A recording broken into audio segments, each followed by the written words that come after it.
Ima samo 11 godina i već sada pozamašnu biografiju. Marko je petostruki prvak Srbije u svim šahovskim disciplinama, drugi u Evropi, 10. u svetu, pobednik sportskih igara mladih u celom regionu. Najmlađi je prvak Srbije ikada i do sada je osvojio više od 300 medalja i pehara. Šah je počeo da uči sa 5 godina i već sada se ravnopravno takmiči i u seniorskim kategorijama.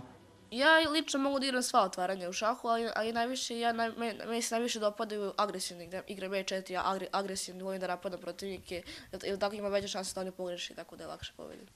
Sad imam seniorske turnire i tu pobeđuju i FIDE Intermajstore i to mi je jako zanimljivo jer oni imaju mnogo više godina od mene pa imaju tako i zabavno.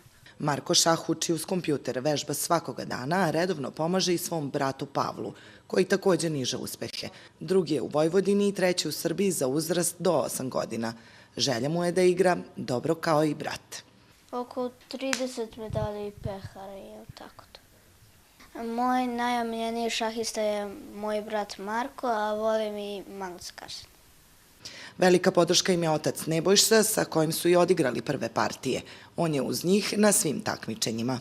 Ja sam primetio, tačnije drugi ljudi su primetili, koji su šah bolje razumeju od mene, da imaju veliki talent, naročito Marko kad je krenuo i ja sam onda praktično krenuo da radim sa njim. Kasnije smo našli i našeg prijatelja Aleksandra Vrbljanca koji nam je pomagao predno 2-3 godine vrlo intenzivno, sada manje, ali koliko može. I tako radimo, najviše sami, sada već i Pavle.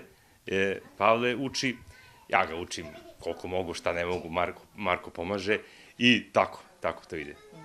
Pored šaha, Marko je ostvario i zapažene rezultate u stonom tenisu, a obožava i matematiku. On i Pavle bave se i karateom. Kažu da se šah tokom celog života uči, a želja braće Milanović je da do srednje škole postanu FIDE majstori.